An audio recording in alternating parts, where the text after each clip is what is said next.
Hello, buddy. This is Beef and the Deuce coming to you with Football Talk on YouTube. Check us out, subscribe, and like us. We got a lot on our plate tonight. Beef, how you doing? We're hanging in there. We're hanging on by a thread. Yeah. You and me both. Yeah. Do we announce I didn't get a nap today? I mean, that's pretty. It's sad. That's so sad for you. It's like a crisis, exponential. I would kill for a nap. Just a 20-minute power nap. I'd kill for it. Mm-hmm. But being a dad, that's the rest of your life until about what? He's 15 or so. Maybe. Just maybe. Just if you're lucky. Yeah, if I'm lucky, I might get one. Yeah, just one. What year would it be you could actually get a full night's sleep? It's been a minute. Yeah, it's been a while. The last couple of days, it's been him sneaking in and just stealing my blanket. So yeah, oh God, it's one of those, and I just wake up. I'm like, wait a second, what? Why did he steal your blanket? Like, I remember you coming in, but then I woke up and went, what?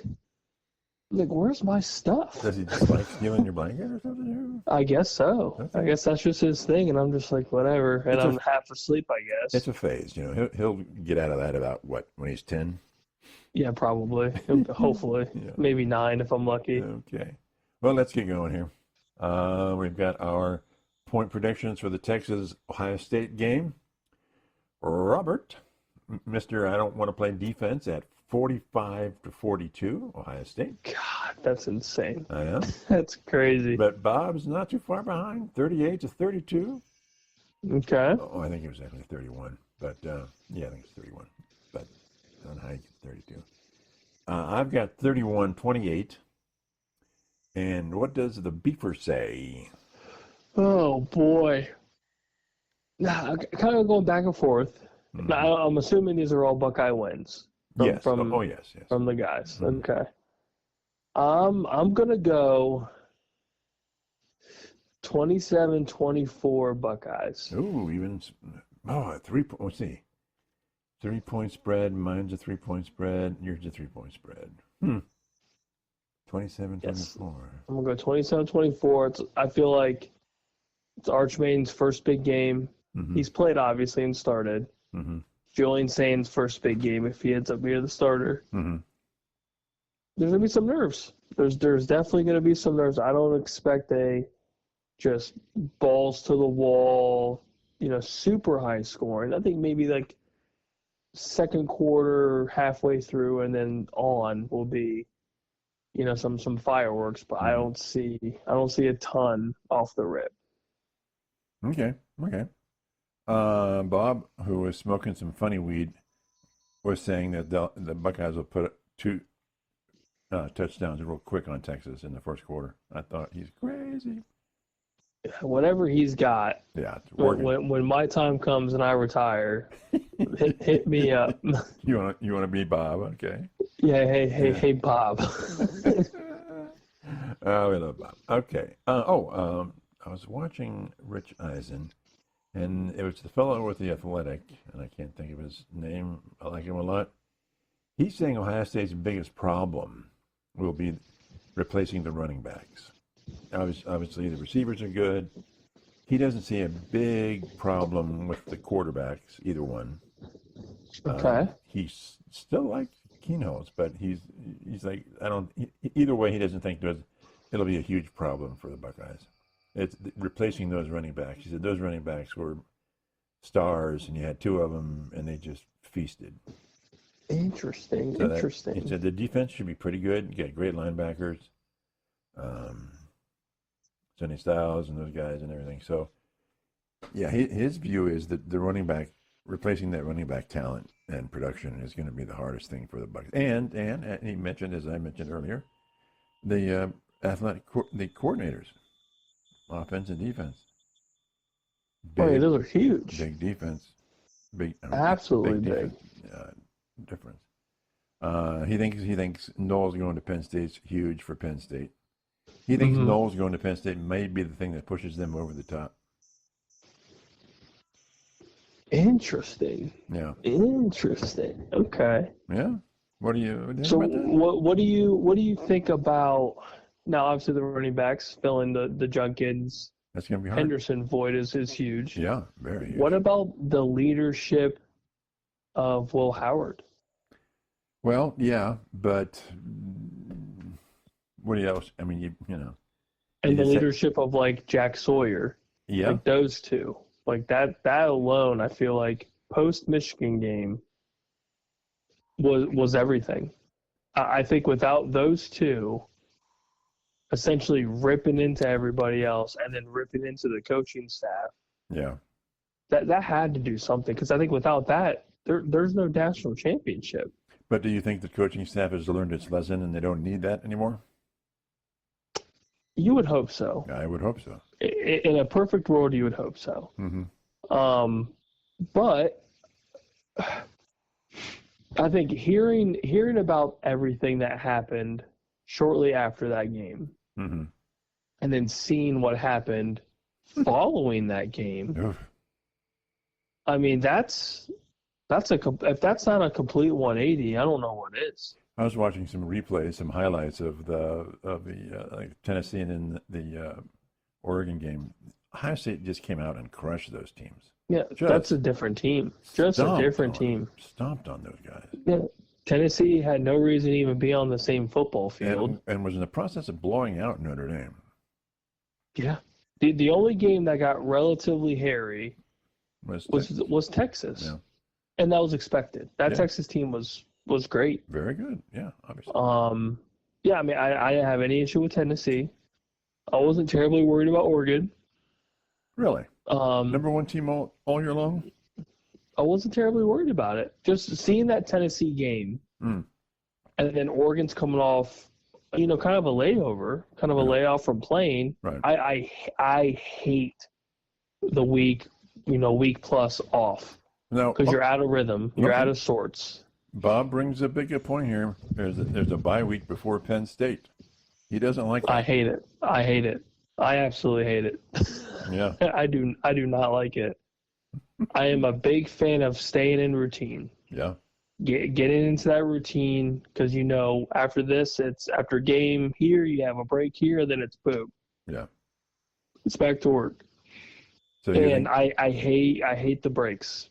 Absolutely hate it. You would have no bye weeks? If I would have a bye week, I would. I know a lot of people hate it. Have it early in the season. Yeah, I think after have it after like week 4, week 5. Yeah, I would go week 3 after 3, but whatever.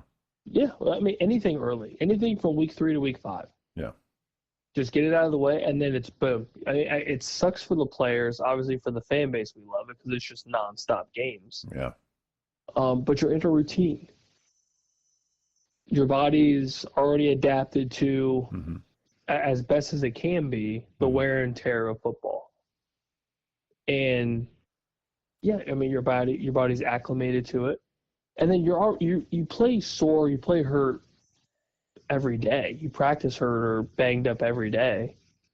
I get like the middle of the season bye week's great. It's great for the players, but you're out of routine, and then you go into a big game like Penn State, which could easily be a 1 versus 2 if all things go well throughout the season. Yeah. Who knows? Yeah. But yeah, I don't like it. Gives me those heebie-jeebies. All right. You and Bob are on the same page.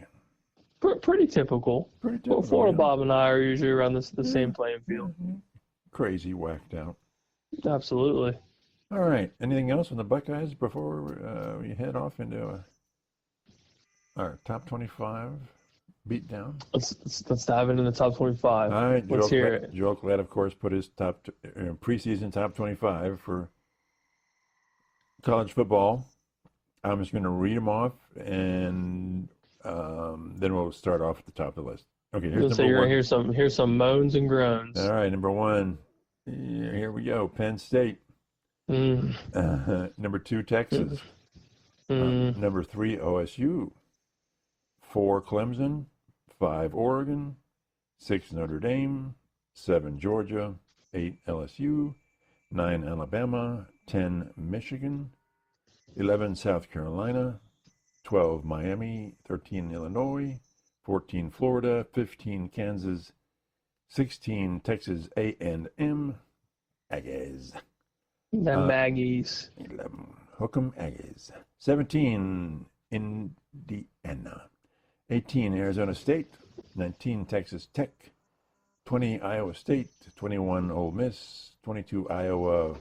And we believe that 23 it was BU, so we think it's Baylor. We don't know who else it would be. 24 Oklahoma and 25 Utah. Penn State number 1. Go for it. I don't like it. I absolutely hate it. And why? So the only reason I could see it being relatively okay in his eyes is essentially the entire offense is returning outside of Tyler Warren. Yeah, that's pretty much it. That is the only reason I can see that being relatively okay. But that's Joel Klatt also telling me that, I mean, and obviously this is me looking into said rankings, that you're telling me this Penn State team with James Franklin, who hasn't won I guess, you can correct me if I'm wrong, a marquee game ever. Even including the CFP, going into those games, there are heavy favorites. Oh, yeah. Yeah. So I can't really consider those like marquee games in my mind. Right. Like, yeah, they're CFP games, and that's great, but you beat SMU and Boise State, which is very one-dimensional, and then you lost the game that you should have lost. And you didn't throw a pass, or you didn't complete a pass. Yeah, you didn't complete a pass to a wide receiver. Yeah. That's embarrassing. It's now, truly embarrassing. And now he has him at number 1. Really? Yeah, now they're a number 1 ranked team in his mind. Yeah. I don't disagree with Joel Klatt very often. You don't but think, I disagree with this. You don't think Knowles is going to be a big factor? He might be, but we've also seen Jim Knowles be very bad. Yes, we have. And then we were lucky enough last year to, Jack Sawyer and that defense, the defensive captains that were around, in addition to the offensive captains ripping into basically everybody. Right. And it sounded like Jim Knowles wasn't a big fan of being ripped into by anybody. Right. So, we'll see. I mean, obviously I wish him the best. He helped us into winning a national championship, so I will forever be grateful. But you made a lateral move to a team that is in desperate need of success. They got a taste of it last year. But you're also trying to tell me that James Franklin is going to just, the turning point of James Franklin winning big games is Jim Knowles? Right. No. The turning point of James Franklin is James Franklin. He needs to fix what's wrong, and it's him. So he is what's wrong. He should go. He should be replaced. I would love if it was me, and I'm looking at the win-loss record of James Franklin in big games, and then everything else. I mean, what else? I mean, it's the same thing with the argument with Ryan Day in Michigan. Right. The only issue with Ryan Day in Michigan right now is Ryan Day. He's losing these games, and without him saying it directly, he's admitting that it's his fault. There's no other way around it. Yeah. You are failing in that game. James Franklin is failing in big games. Therefore, until he proves me wrong and wins a marquee game that he is not a massive favorite in, you're not a number 1 team for me. Okay. All right. You can make the argument that Texas is number 1 and OSU is number 2. I would not argue against it because that makes sense. You could also tell me Ohio State's number 1, Texas is number 2. So why I'm not going to argue. So why do you say Texas is 1? Let's go. Why is Texas 1 and OSU 2 then? And then I think the big tiebreaker for that over OSU would be the hype of Arch Manning. They have a little bit more returning on both sides of the football. Yeah. Okay. And OSU is essentially starting new with with Jeremiah Smith and Caleb Downs. Obviously, those are the 2 marquee names for the program. And Carnell Tate, Brandon Ennis. Everyone else is Like, we believe they're good. We believe Julian Sane and Lincoln Kienholz are good. But we don't know for sure. We know that they're good in practice. Mm-hmm. We know that they've been good, prior to collegiate football. But we don't know how good they are going to be once the season starts. Okay. But you have seen Arch Manning play, and it was impressive. Again, it was against just meh teams. And it was only three games. It was only 3 games. Yeah, but you saw him play, right. And you're like, okay, this is okay. Yeah. We haven't really seen Julian Sane or Lincoln Kienholz play, right. Legitimate football and legitimate games with legitimate time. All right. But again, and I've had my argument, we are the national champions of college football. Mm-hmm. Therefore, until you knock us off, we should be number 1. Okay. That's my argument. So if it was me, it's OSU 1, Texas 2, Penn State 3. I would be okay with that. Okay. Okay. Number 4, Clemson. I think that's fair. A lot of returning starters. A lot. Yeah. It sounds like the hype train is real for them, for the ACC. I would also assume they come out of the ACC as ACC champions. They probably have the best returning quarterback. Yes. Yeah, I would say that's probably the majority of the hype train with them is returning quarterback. And a majority of that offense, I believe, is returning as well. Mm-hmm. So it's hard to not see them in the top 5 just because everyone else is, kind of sort of unknown. When you kind of go down the list a little bit, like Oregon's in the mix at top 10. Quarterback situation's very, very muddy. It's very unknown. But he has experience at collegiate level a lot, but just not at that level. Exactly. So it's still just But he performed. It sounds okay. All right. So But it's not Big Ten football. So you're saying because of the quarterback, Clemson and then 4 and then Oregon at 5 is good for you. With Oregon, you're hoping that Dan Lanning does what you believe he's going to do, and has done for quite a while. Yes, and you would hope that that's deserving enough for a top 5. Now, they were also the number 1 ranked team going into the CFP. Mm-hmm. And lost to the eventual national champions. Mm-hmm. So you can't really, fault them too much because they ran into the freight train that was the Buckeyes. Now they also got destroyed and didn't really look like they were deserving to be on the same football field. Right. But they were still the number 1 team regardless. Mm-hmm. And that was Dan Lanning through and through. So, Mm-hmm. We will see how, no Dylan Gabriel and kind of sort of a new offense, more than likely. Mm-hmm. Losing a decent amount to the draft. So I guess we'll see how that works. Mm-hmm. But I don't know. The Clemson at 4, it makes sense to me, but I'd be very curious if they hold that throughout the season. Well, they're going to run. Their schedule is easy, and they're going to run like a knife through butter with the ACC, right? It's just there's not going to be a problem. Yeah, the only dark horse, and it seems like everyone's dark horse right now is North Carolina, just because of Belichick, and that's really it. I don't see it.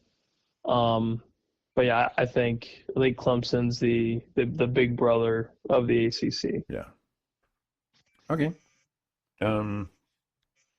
Notre Dame at 6. I think that's fair. If they're anywhere inside the top 10, I think I'm okay with it. Well, then, Jimmy, you just played in a national championship. Wouldn't it be number 2? Wouldn't it be Ohio State number 1, Notre Dame number 2, because they were the runner-up, right? By your situation, they are the number 2 team in the country. By record. But you're saying 6 is okay.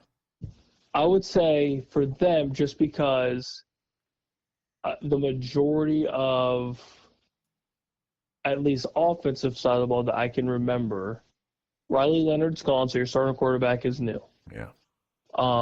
You have returning, I think it's Jeremiah Love as their running back. That's, big time, probably top 5 at the very least running back in the country. Yep.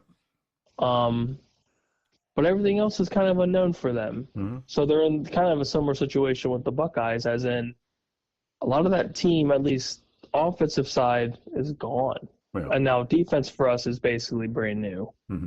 So I can't remember off the top of my head how many defensive starters they lost in the draft. But the teams ahead of them, I could say with a little bit of confidence, not a ton, but at least a little bit, that Texas, Ohio State, Penn State, Clemson, Oregon are probably better than Notre Dame as of right now. I agree. But yeah, the argument with the 1 and the 2, it makes that. Yeah, I get that. But if I'm looking at it from what Joel Klatt is looking at total team wise, I would say the 5 ahead of them are just a little bit better. Okay. Number 7, Georgia. I think they are overrated.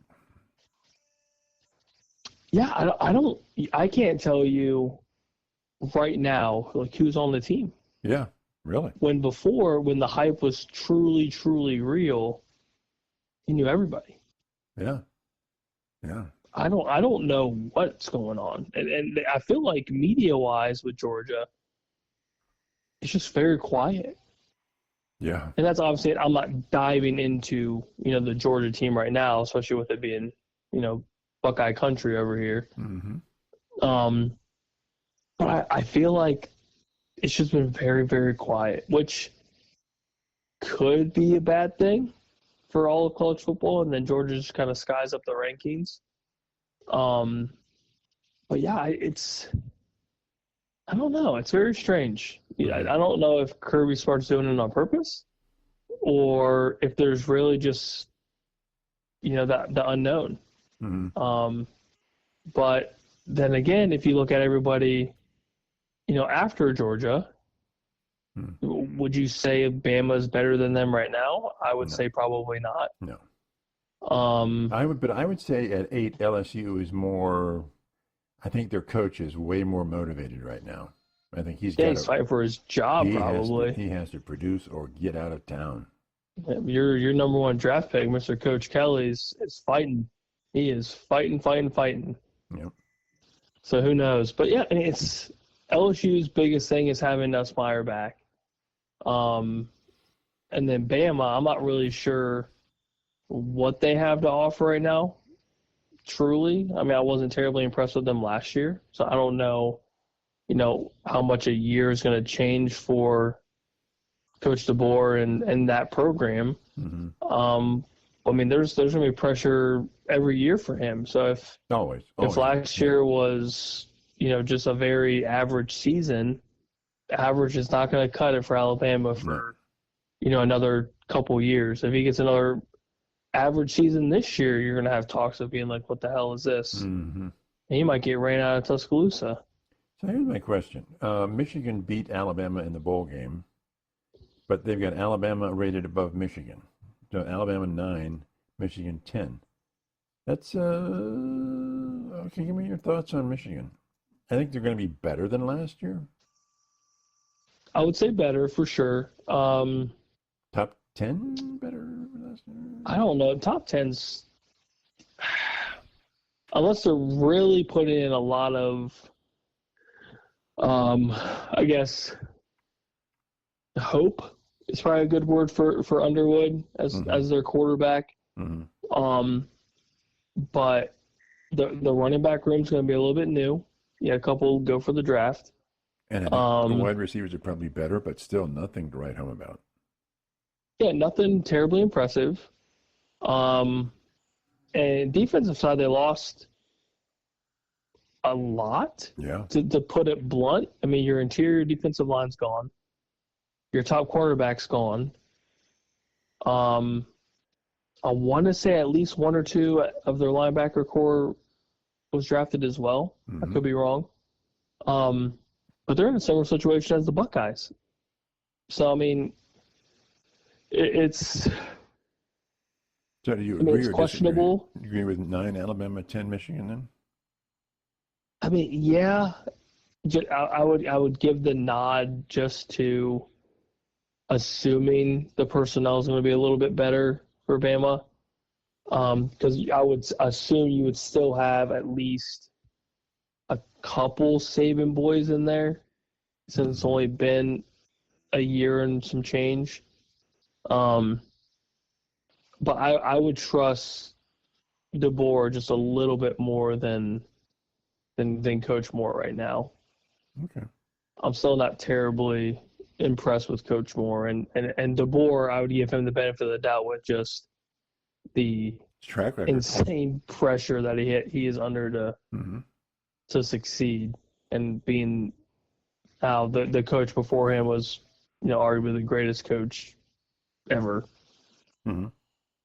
And he's, at Washington, he's always succeeded eventually. So that's his track record is to succeed. So. So you can only hope for the best. Yep.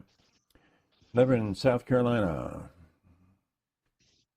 I don't hate it. I feel like there's some momentum for them. Okay. Returning quarterback in Sellers, and then kind of a run heavy, if I remember right, with them. With the SEC, outside of Texas, maybe Georgia, LSU. I mean, who else would be there to make a little bit of a run?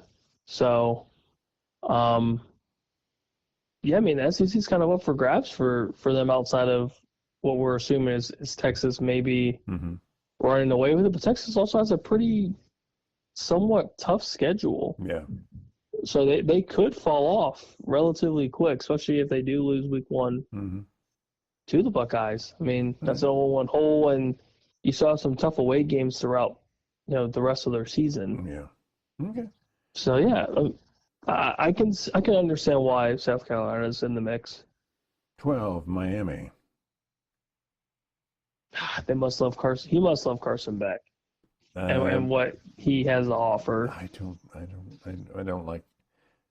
I don't know. I'm not a big fan of Carson Beck, but I wasn't a big fan of Miami last year with Cam Ward.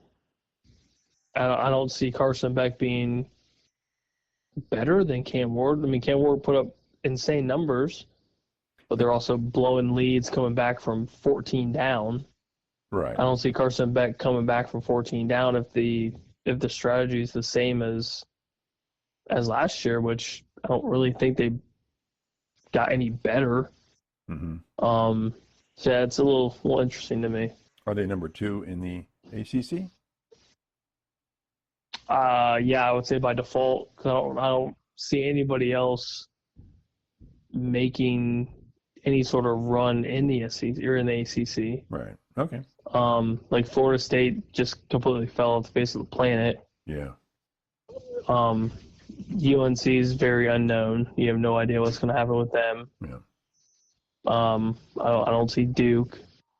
I mean, outside of those teams on top of my head that are usually in the mix, I don't really see anybody else doing much. In the ACC, yeah, I don't either. My guys, the Illini, Illinois at 13.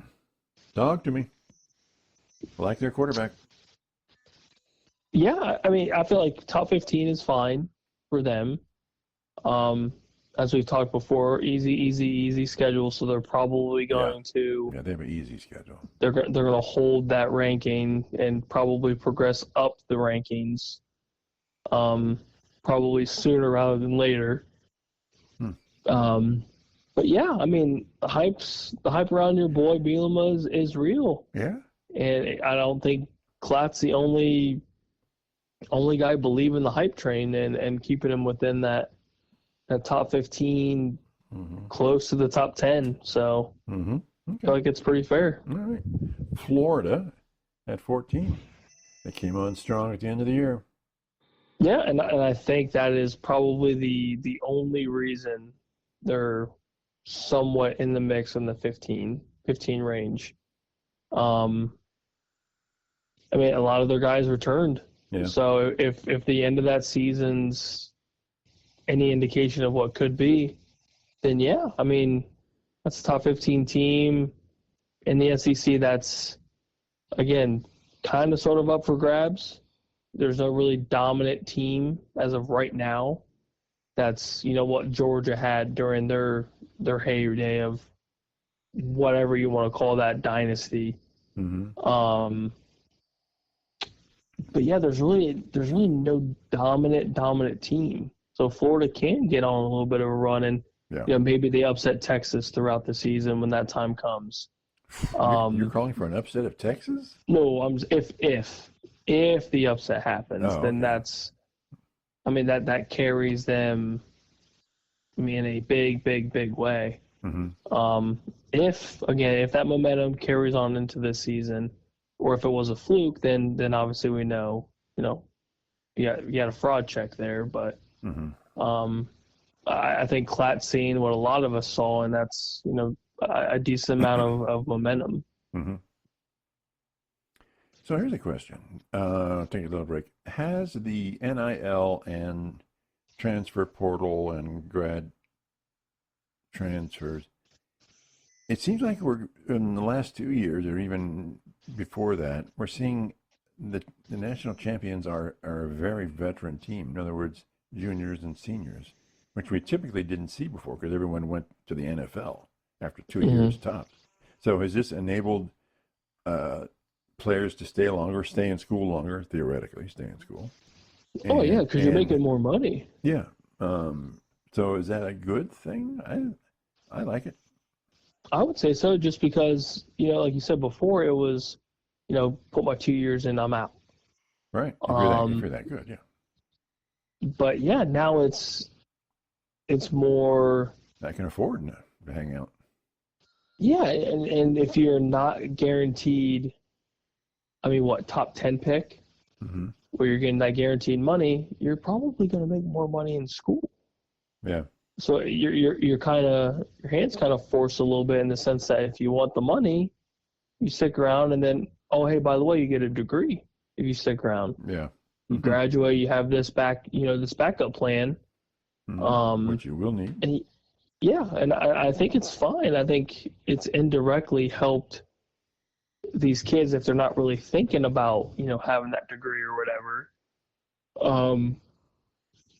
It benefits them in the long run. So yeah, I think it's, the money's great, obviously. And I mean, in turn, your team benefits. And obviously the Buckeyes benefited from a pretty veteran-like team, and Michigan, especially with Will Howard, Henderson sticking around, Junkins doing his transfer. Yeah, and Michigan the year before. Yeah, I mean, it's the equation is there. The plug and play is there. And then, so yeah, I mean, we'll probably see that trend more so than not. Okay. And that's why Arch is staying. I mean, they've said he's going to stay 2 more years. I mean, he's making a fortune. Oh, and he's making stupid money. But there's also no reason to rush it for them. There's no reason for the Manning you're gonna have teams. dynasty. You're gonna have teams tanking for him, and they're gonna be crap teams. So, like, going into the time that he is going to go into the draft, you might as well make the money now. Yeah. Better your stock now, and like you said, not rush it. There's no reason to. Yeah, that's only upside. The teams that are going to draft you, there's really no Super Bowl hopes. If you think about it like that, I mean, there's no point in you rushing your career. Right. Just do what you can now, make the money when you can. Okay. So it's there. Yeah, I agree. Kansas, number 15.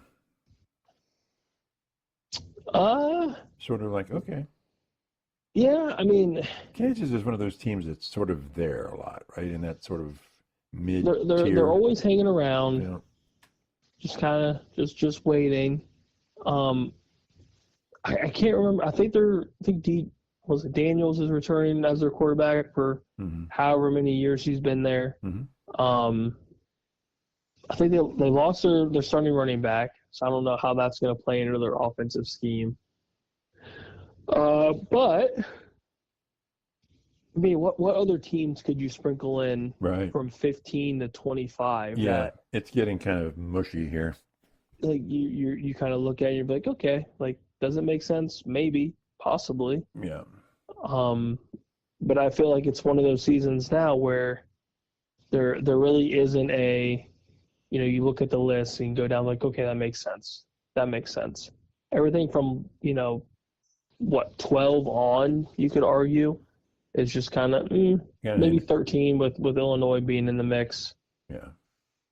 Yeah, it kind of gets interchangeable. Yeah, Kansas, Texas A&M, Indiana, Arizona State, Texas Tech, Iowa State, Ole Miss, Iowa, Baylor. No, but Baylor, that seems odd to me. That's the one that might. Okay, and Oklahoma is 24, and then Utah 25. So give me a little talk about Baylor here. I feel like there's really not a ton of hype with Baylor that we've heard here recently. Yeah. I mean, they always have a pretty pass-heavy offense. Yeah. They beat a few teams last year. Yeah, they'll have some upsets here and there, and that's, all fine and dandy. But what do they have to offer, I guess, this year? Yeah. Where's the outside of just kind of being a team that has kind of always been around a little bit? You chuck them in the top 25, and that's kind of it. Yeah. I mean, I don't know what teams are out there that you would say that are better than Baylor, Iowa, Utah right now. I mean, Boise State lost their offense, which is Genty. Yeah. So, I mean, they're going to be on the outside looking into the top 25. Yeah. I mean, there's really no other teams that jump out. I mean, USC's fallen off, so you can't really throw them in anywhere in the top 25. So in this list, you don't really see anybody on the outside looking in that you would say, oh, I think so. This team should be in there instead of this other team. I don't really. Not really, honestly. The only one that you would possibly see maybe moving up throughout the season, possibly USC. Maybe if Lincoln Riley kind of gets his shit together. Yeah. And gets a quarterback that's actually good. And has a defense that can stop something. Yeah. Outside of that, I mean. And you don't think anywhere in this season that Washington's going to sneak into the top 25? I don't think so. Ooh, man, you don't. I don't think so. At least not yet. We'll see once the season progresses a little bit. But I mean, at least as of right now, no, I don't think so. Okay. All right. So that's top 25. You got some controversy at the top, and then from 15 on, it's sort of like, okay. So let's talk a little professional football here. The question for you is, Cincinnati Bengals, if they don't make the playoffs this year, does Joe Burrow leave the team and go somewhere else? I don't think so. I think really, as frustrated as he would be, yeah, and rightfully so. I think he enjoys being Cincinnati. I think he enjoys Cincinnati. Okay. I think he enjoys being the face of the franchise. I mean, it's close to his home. Yeah, he's a hometown boy. Yeah. He's super, super close to being home. His family goes to every game. And he's made a name for himself in the city. But he's arguably the best quarterback out there right now. Would you say yes or no? Oh, absolutely. Absolutely he is. And there's 14 teams that make the playoffs, and he didn't do it. That's ridiculous. That the best quarterback in football typically is somewhere in the playoffs. Yeah, and I think after last season, there's no way that Burrow didn't sit down with the powers that be for the Bengals and just go, what the hell is going on? Cheap. Yeah, there's no way that the face of your franchise didn't have at least a sit down with everybody. Just be like, this needs to happen. Like, something needs to get fixed. Jamar needs his money. T. Higgins needs his money. Hopefully Hendrickson gets his money. But like, you have to keep the big players that are on this franchise that keep the wheels churning as best as they can. Mm-hmm. You have to keep them there. And you got to hope that you hit on the draft, fill the needs that you need. But, yeah, you're averaging mid-30s points per game. Yeah. And then you're giving up well over that. It's close to 40. It's terrible. It's terrible. Yeah. But, yeah, I mean, I don't think – would Joe Burrow be frustrated? 100%. I think he leaves. I think he goes. But where would he go? Anybody. Who wouldn't want him? Yeah, I mean, I don't see him leaving the duo of him and Jamar, and with T. Higgins being there for the next handful of years. I don't see him leaving that trio, and all three of them are going to up and move somewhere. But I do see. If it does happen again and they miss the playoffs, I think Peterson's just gone. I think he's booted. But outside of with Burrow leaving Cincinnati, I can't see it. But I could see coaching staff, personnel just being absolutely thrown to the curb. So you think that team is too good. Offense-wise, that team is too good. Do you think ownership would dump the coaching staff? I could see defensive coordinator Peterson. Obviously the offensive coordinator as well. Just get thrown to the side. Because at the end of the day, unless Burrow throws 17 interceptions in a game, you can't blame the loss on Joe Burrow. Right. He's had bad games, 100%. Every quarterback has a bad game. But it's very rare that he himself is blowing the game. Right. Last year, it was the majority of the losses were the defense. Yeah. If not all of them. Yeah. But yeah, I don't see. To answer the question, I don't see him leaving. I think he sticks around for the long haul, and because I also think too, he's got the Bengals by the balls. Well, he's making a lot of money. Yeah. He's making a ton of money. But he's bringing, let alone he's bringing viewership to Cincinnati. Cincinnati's relevant when Burrow is around and playing. Right. Regardless if they're good or bad, he is 100% relevant in the face of the NFL. So, that alone just brings an insane amount of revenue. And the Bengals aren't just going to get rid of him. Then they get rid of the entire franchise. Because if he leaves, Jamar's going to request a trade or demand a trade. T. Higgins is probably going to demand a trade. Well, I don't think the Bengals are going to get rid of Burrow. Burrow's going to get rid of the Bengals. That's my take. Oh, well, yeah, possibly. If he's feeling frisky, yeah, maybe.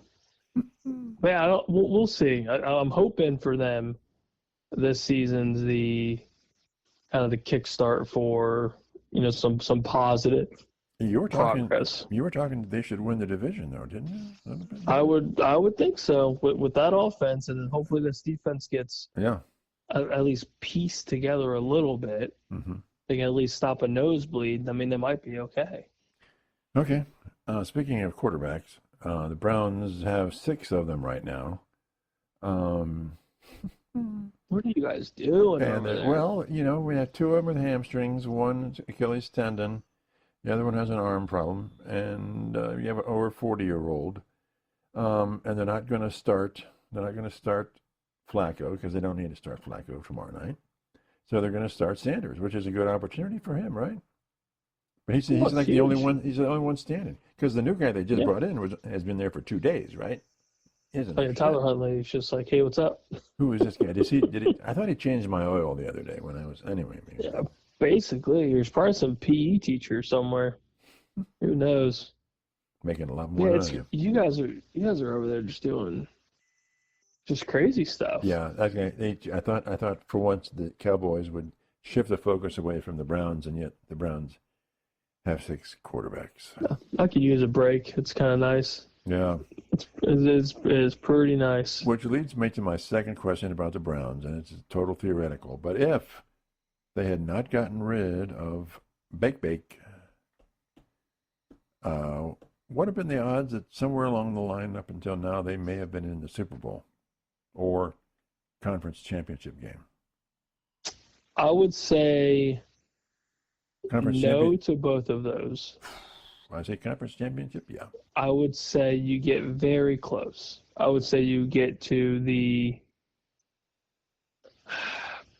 probably the second round of the playoffs. Depending, I could see like wild card, win a game, get to the second, and just kind of just be there. I don't know if they'd ever get over the hump. I don't know. I mean, Bake's great. Don't get me wrong. But that Cleveland curse is real. That Cleveland curse is very, very real. But if Bake had been around, that curse could have gone away. It could have, but I didn't really see. He took him to the playoffs. He did. He did. It was great. It was wonderful. Beat Pittsburgh. But there wasn't a ton of surrounding help for him. Right. Well, he had Chubb and some other. That's it. Yeah, you had Nick Chubb, and then that's a pretty good defense. Pretty good defense. Yeah, I mean, if your defense can carry you a little bit more, then yeah, that's great. So you're not. But Bake can't do it himself. Nick Chubb can't do it himself. You're giving Bake no credit at all here, man. What's up? I'm giving Bake a ton of credit. Bullshit. But you're also playing. You're playing in the AFC. Right. You're gonna run into the buzzsaw that is the Kansas City Chiefs. Mm-hmm. You got to have supreme talent on the outside to beat them, and you didn't really have supreme talent. You have Nick Chubb, but all you have to do is crowd the box, and then you send Bake to chuck it to Judy. Whoever. If it was Jerry Judy, then yeah, maybe you can, kind of carry the load a little bit. But I don't think Jerry Judy is a true number one receiver. He's a great number two. I think at the time you had Jarvis Landry, who was 65 years old. That's not helpful. Yeah. I'm trying to remember who else was on. They got rid of him during this time. They got rid of their main receiver. Who they sent him to? I forget. I'm trying to remember that whole roster from way back when. Yeah. But even at the time, the offense wasn't really, I guess, ran through Baker. He wasn't putting up the numbers that he is in Tampa. It was just, the basic 250 a score or two, and there was a lot of Nick Chubb. He was injured. Oh, everyone's injured in football. But he was really injured in football. Oh yeah, and then the Browns threw him away like he was just a piece of trash. Piece of trash. Okay. Well, anyway. Yeah, now you guys are struggling with. You guys are 15 quarterbacks deep. It's just a theoretical idea. No, yeah, and I think you would have had a lot more successful seasons than you have since he's left. But I don't see AFC Championship game or anything like that. I think the AFC is just too strong. Okay, all right. Let's end with the worst quarterback room in the NFL. Here are my contenders. Obviously, the Browns. Saints. Boy, the Saints are really bad. Giants, Colts, Titans, and I'm going to throw the Dolphins in because I don't like your main guy having concussion issues. So I am going to say, as much as goofy as the Browns are, I'm going to say the Saints are the worst. I think you're right. I think you're right because you have. No, am I in the ballpark with Colts, Giants, and Titans as well? Colts are interesting to me. Yeah, they're interesting. Yeah, because I feel like there's something there. It's not a lot of something, but there's something. Yeah. With Richardson and old Danny Dimes, I think something could get figured out. Yeah. But so far, not really. Yeah, and the Titans, you've got a lot of people on the hype train of Cam Ward being the the fixer-upper of the Titans, which I don't see. Right. Giants? I mean, Giants, you have experience. You have famous Jameis. You got Russ. Jackson Dart. I mean, you've got solid names, solid quarterbacks there that can at least win you some games. Mm-hmm. I don't know if the Saints have a quarterback on that roster that can win them a game. Yeah. Truly. I mean, you have a more than likely rookie starter who, gained some traction throughout the draft process. I mean, they took him, second round? Mm-hmm. The kid out of Louisville, I can't pronounce his name. I'm talking about so whatever it is. Mm-hmm. Then you have, Spencer Rattler, who not impressive in the least. I mean, very, very, very average. Mm-hmm. I mean, he'd be your marquee quarterback. At this rate, who knows? Yeah. And then Derek Carr leaving is, probably the worst thing that could have happened for him. Mm-hmm. It's the worst thing that happened for Chris Olave, Alvin Kamara, that whole offensive side of the football. Yeah, I feel bad for Olave. It's going to be bad. But that's also, preseason we're looking at. This dude could come out and ball out. Either one of the quarterbacks could come out and play well. Mm-hmm. But, yeah, on paper right now, the severe unknown of the Saints quarterback room is trending towards probably being the worst. Why is it worse than the Browns? Well, you actually have a quarterback on your roster that can win you a football game. Yeah, that's true. At any point, you can throw Joe Flacco in. He'll throw 300 yards, 2 touchdowns, 3 picks, but he can win you a football game. Yeah, that's true. I don't believe the Saints have somebody on the roster that can win them a football game going into this season. So they don't have anybody that's better than an over 40-year-old. A 40-year-old with an MVP and a Super Bowl trophy. No. Yeah. Yeah, I don't see it. There was a sort of a trivia question. Flacco has never been on a Pro Bowl team. Was never a Pro Bowl. Even when he won the Super Bowl. It's absurd. I know. But that is absurd. I know. Twice he was the most richest player in terms of contracts, and he still didn't make the Pro Bowl. Oh, he stole money from Baltimore. Just stole it after he won that Super Bowl. Yeah, $10 million. Everybody was outraged. Yeah, and now you've got dudes making quadruple that at minimum. Yeah, people walk away at $10 million. Yeah, it's crazy. It's absurd. Okay, very good, very good. So obviously this is the first weekend of the preseason for pro game.